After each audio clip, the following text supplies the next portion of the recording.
Your brain, it's the most powerful weapon in the entire world. When you put away your phone, your computer, all the distractions we're surrounded by today, that's when you realize what truly matters. Sure, technology keeps us updated, connected, but when life hits you hard, when you're battling depression, pain, or loss, none of that can save you. You can't Google your way out of real life. Man, in those moments, you're alone. You might have a therapist to talk to, a best friend who listens, but there are still 24 hours in a day, and for most of them, it's just you. And your mind, and your brain. It never stays quiet. It talks to you, pulls you, tests you. It tries to control you. But here's the truth. If you don't take control of your mind will control you. You've got to tell it where you want to go, how you want to get there, and who you want to become. Because if you don't, it's game over. For me, existing wasn't enough. I had to ask myself, how am I going to make this work? Back then, the only thing I knew was hard work. That's what I was raised on. That's what I heard every single day. You've got to work hard. I wasn't the smartest. I couldn't memorize paragraphs easily. I struggled to pass tests, even the one I needed to get into the military.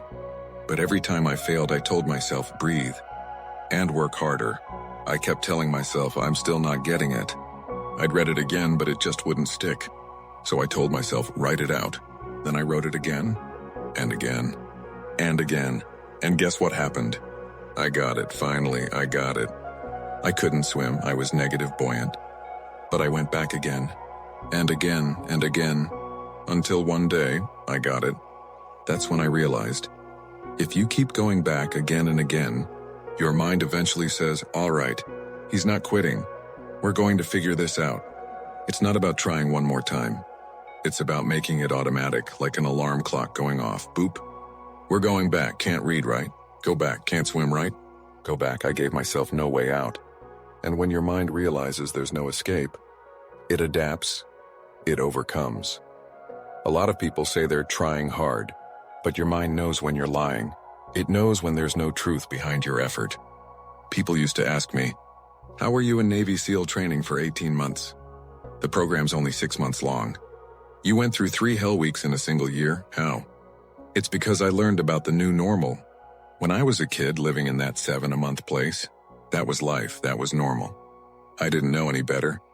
Then we moved to a $236 a month apartment, and I thought, I never want to go back. But if I had to go back, if that $7 place was all I had, my mind would have said, Roger that, this is home. So when I went through Navy SEAL training for 18 months, breaking down, starting over, repeating the pain, I told myself after the first time, this is going to be a long road. My body was falling apart, but my mind said, this is my new normal. Just like you put on a suit and go to work. I woke up every day and went to war with pain, suffering, broken feet, taped up legs, stress fractures, shin splints, and all of it became normal. And once your mind accepts that pain is part of the process, when it stops fearing it, it starts adapting. It gets tougher, stronger, unbreakable. People asked, how did you run on broken feet? On shattered shins? Because my mind already knew this is who we are. We're in Navy SEAL training. We're built for this. I gave myself no way out. Outside those walls of hell, there was nothing for me. For a short while, I became the devil in that hell. I wasn't a student anymore. I was the boss, the owner, the CEO of that pain. That was my mindset. That's how you get through the impossible. You immerse yourself in it. You become it. You give yourself no escape. When I was 297 pounds overweight and trying to become a Navy SEAL, the scariest thought in the world was this: that this version of me, this weak, broken version, could have been the rest of my life. Back then, I thought I was trying hard. And honestly, that's the scariest thing in the world. Because at 297 pounds, working for Ecolab, spraying for cockroaches, making $1,000 a month, I truly believed that was me, giving my 100%. But a few years later, I found out how wrong I was. 106 pounds lighter, graduating Navy SEAL training, accomplishing things I once thought were impossible. I realized that old version of me, that wasn't trying hard, that was barely trying at all. And that's what people need to understand. We have no idea what we're truly capable of until we start pushing beyond what we think is hard. I mean, really trying so hard it becomes an obsession. When you wake up and say, "This is my new normal," it's not always fun. It's not meant to be fun. That's when you know you're finally giving your all. People hear my story and say, "This guy's crazy. He's sadistic." But it's not that. I just learned how the brain works. I figured out how my brain works. I was a scared kid. That's where it all started. That fear, yet it became my power. I had no foundation, nothing to stand on. So I built myself from scratch, piece by piece, through pain, through research, through understanding the mind. And the feeling you get from that is pure invincibility. You realize maybe you can't do it all the time, but when the moment comes, you can tap into a place deep inside you that most people never find. When you've run on broken legs, when you've pushed through pain that should have stopped you, you understand something. It's not that other people can't do it. They just won't. When your fight or flight kicks in and you choose to fight, your body floods with power. It's energy. It's life. I remember those mornings, 3:30, 4 a.m. My feet taped up because they were broken.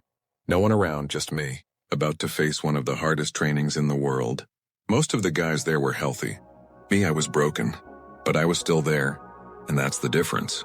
You can look at it like, I'm broken, I can't make it. Or you can say, I'm broken, but I'm still here. I'm still fighting, and I'll find a way. That mindset, that belief, gives you real power, because when everything starts to suck, when life hits you hard, most people's brains tell them to quit. But mine, it learned to keep going. When you're in the depths of suffering, your brain doesn't go back to the past. It doesn't replay your dad beating you, or all the pain you've been through. In that moment, your mind says, we've got to survive, right here, right now. It's pure survival mode. That's why anger fades when you're truly suffering. There's no room for "I'll show them." That surface-level motivation, revenge, proving people wrong, it disappears. Because to survive real pain, you need something deeper. So deep it reaches the mineral soil of your soul. That place nothing can burn, nothing can destroy. It's raw, it's pure, and it's you. But you'll never find that place unless you spend real time with yourself. Figuring out who you are, what you want to be, and why. No one can give that to you. Not me, not anyone. When I finally found my passion, it wasn't about fame or respect. It was about service. Serving my country. Becoming someone I could finally be proud of.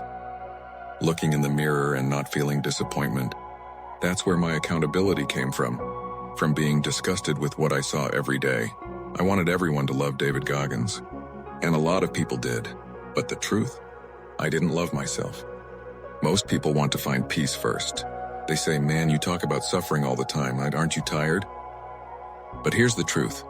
I'm at peace because I went through the suffering. You don't find peace first. If you do, good for you. Merry Christmas, more power to you.